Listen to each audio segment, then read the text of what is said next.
तो भाई बहुत लोग सोच रहे थे कि आईपीएल 2024 का जो मोस्ट अवेटेड और मोस्ट कंट्रोवर्शियल मैच होगा वो गुजरात और मुंबई के बीच होगा, क्योंकि कुछ लोग इस मैच में बदला लेने को देखेंगे, कुछ लोग इस मैच में एक दूसरे को सबक सिखाने को देखेंगे, तो कुछ लोग इस मैच में सिर्फ इस बात का इंतजार करेंगे कि जब हार्दिक पांड्या पिच पे आएंगे और साथ में रोहित शर्मा भी मैदान में होंगे तो जनता आखिर किस तरीके से रिएक्ट करेगी।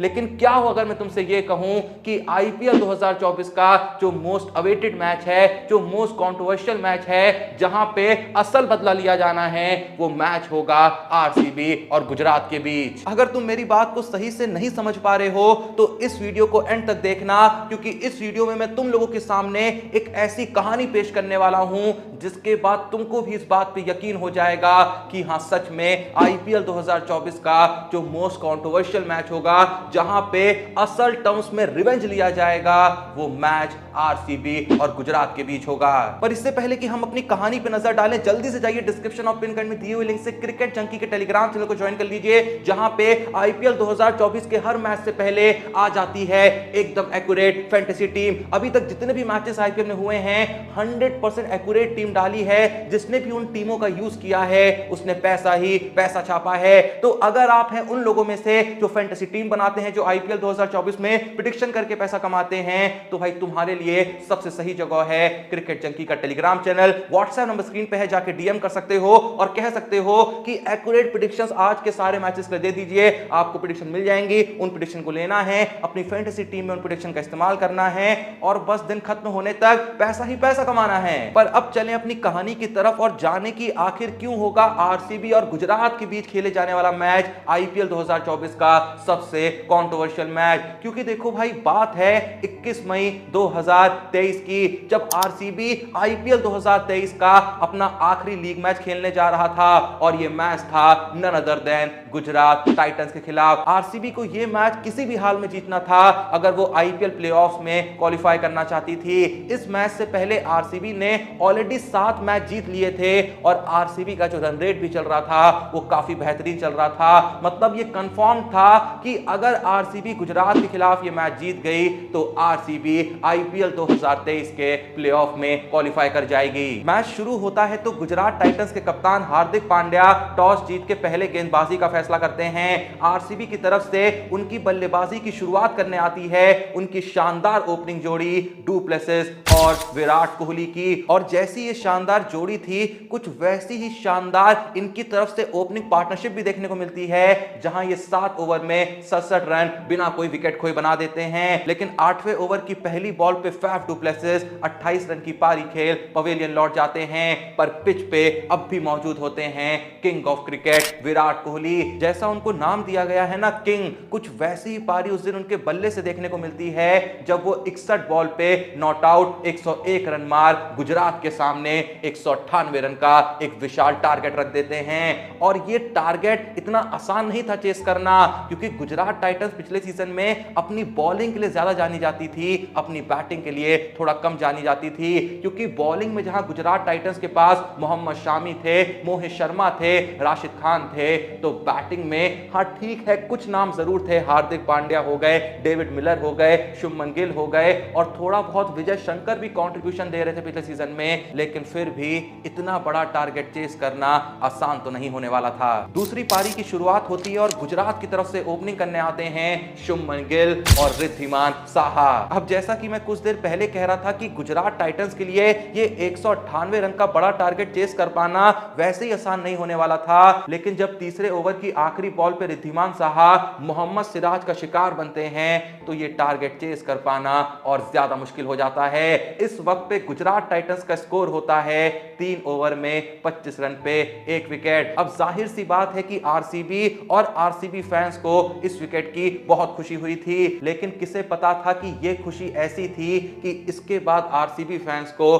खुश होने का मौका ही नहीं मिलने वाला था। ऐसा मैं क्यों कह रहा हूं अभी बताता हूं। देखो, जब गुजरात टाइटंस का पहला विकेट गिरा तो उनका स्कोर था 3 ओवर में 25 रन पे 1 विकेट। लेकिन जब गुजरात टाइटंस का दूसरा विकेट गिरा तो उनका स्कोर था 14.5 ओवर में 148 रन पे 2 विकेट। अब गुजरात को जरूरत थी 5 ओवर में मात्र 50 रन की और अब भी गुजरात के पास राहुल तेवतिया बचे हुए थे, डेविड मिलर बचे हुए थे और सबसे बड़ा प्लेयर बचा हुआ था शुभमन गिल, जो अब भी पिच पे टिका हुआ था। इसके बाद मैच में आरसीबी की तरफ से ऐसा कोई भी चमत्कार होते हुए देखने को नहीं मिला और गिल ने 52 बॉल पे नॉट आउट 104 रन की पारी खेल आरसीबी को प्लेऑफ से बाहर का रास्ता दिखा दिया। अब इसके बाद वही हुआ जो होने की सबसे ज्यादा संभावना थी। शुभमन गिल को चारों तरफ से ट्रोलिंग का सामना करना पड़ा। जहां सोशल मीडिया खोलो, जो सोशल मीडिया खोलो, शुभमन गिल को बस गालियां ही पड़ रही थी, क्योंकि लोग इस बात को सहन नहीं कर पा रहे थे कि शुभमन गिल ने आरसीबी को प्लेऑफ से बाहर कर दिया है। लोग इस बात को पचा नहीं पा रहे थे कि एक बार फिर से आरसीबी ना ही प्लेऑफ का हिस्सा बन पाई और ना ही आईपीएल 2024 की विजेता। लोग इस बात को सहन नहीं कर पा रहे थे कि अब उन्हें एक और साल का इंतजार करना पड़ेगा आरसीबी को अपना पहला टाइटल जीतते हुए देखने के लिए। सच बता रहा हूं कि इतनी गालियां तो शायद शुभमन गिल को अपनी जिंदगी की सबसे फ्लॉप इनिंग खेलने पे नहीं मिली होगी, जितनी गालियां उन्हें अपनी जिंदगी की वन ऑफ द बेस्ट पारी खेलने पे सुननी पड़ रही थी। अब देखो, वैसे तो उस मैच को बीते हुए लगभग 1 साल बीत चुके हैं। लोग भूल चुके थे कि शुभमन गिल ने किस तरीके से आरसीबी फैंस का दिल तोड़ा था। लोग भूल चुके थे कि किस तरीके से शुभमन गिल ने विराट कोहली फैंस को जख्म दिया था।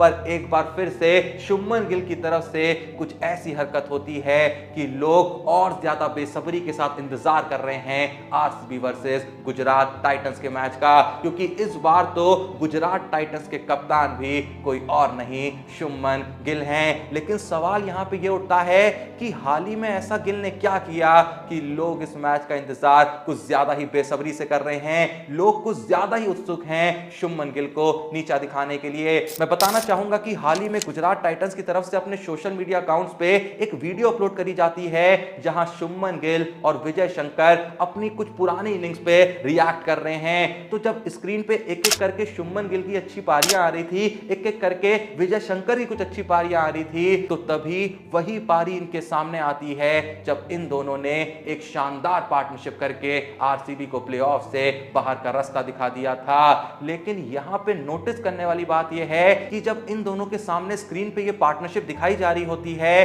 तो शुभमन गिल कहते हैं कि ये हमारे करियर की सबसे हेटेड पार्टनरशिप होगी, क्योंकि इस पार्टनरशिप को करने के बाद जाहिर सी बात है गिल और विजय शंकर दोनों को ही काफी हेट का सामना करना पड़ा था। लेकिन जब गिल ये बात कह रहे थे, तो वो जिस तरीके से खिलखिला के मुस्कुरा रहे थे, आरसीबी फैंस और कोहली फैंस को ये जेस्चर बिल्कुल भी पसंद नहीं आ रहा था। लोग एक बार फिर से गुस्सा होने लगे थे और लिख रहे थे कि देश में इतनों को रुलाने के बाद देखो ये कैसे हंस रहा है। उस दिन कोहली की पारी को बर्बाद करने के बाद जरा देखो तो ये कैसे खिलखिला रहा है।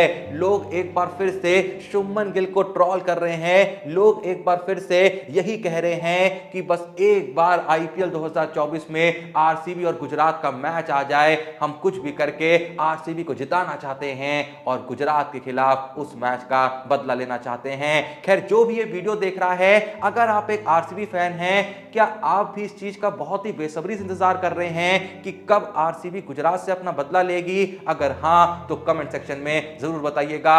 और उस मैच में जब गुजरात ने हराया था आरसीबी को और प्लेऑफ से बाहर का रास्ता दिखाया था, क्या आप भी अंदर ही अंदर शुभमन गिल को गाली दे रहे थे? अगर हां, तो भी कमेंट सेक्शन में जरूर बताइएगा। एंड यहां से, जैसा मैंने कहा, डिस्क्रिप्शन और पिन कमेंट में दिए हुए लिंक से क्रिकेट जंकी के टेलीग्राम चैनल को जरूर ज्वाइन कर लीजिएगा, जहां पे हर मैच की एक्यूरेट प्रेडिक्शंस आती हैं सबसे पहले। और भाई इतनी एक्यूरेट होती है कि सिर्फ प्रॉफिट ही प्रॉफिट होता है। और फैंटेसी टीम तुम बनाते ही होगे, तो भाई गलत फैंटेसी टीम क्यों बनाने का? जब कोई इंसान इतनी मेहनत करके, इतनी रिसर्च करके आपके लिए एक्यूरेट प्रेडिक्शंस ला रहा है, तो जाइए टेलीग्राम चैनल ज्वाइन करिए या व्हाट्सएप नंबर पे डीएम करिए, उनसे एक्यूरेट प्रेडिक्शंस मांगिए, उस बेसिस पे अपनी मस्त फैंटेसी टीम बनाइए और साथ ही साथ मस्त फैंटेसी टीम बना के पैसा ही पैसा कमाइए। वीडियो पसंद आई लाइक करिए, चैनल को सब्सक्राइब करिए। मिलते हैं नेक्स्ट वीडियो में, तब तक के लिए जय हिंद, धन्यवाद।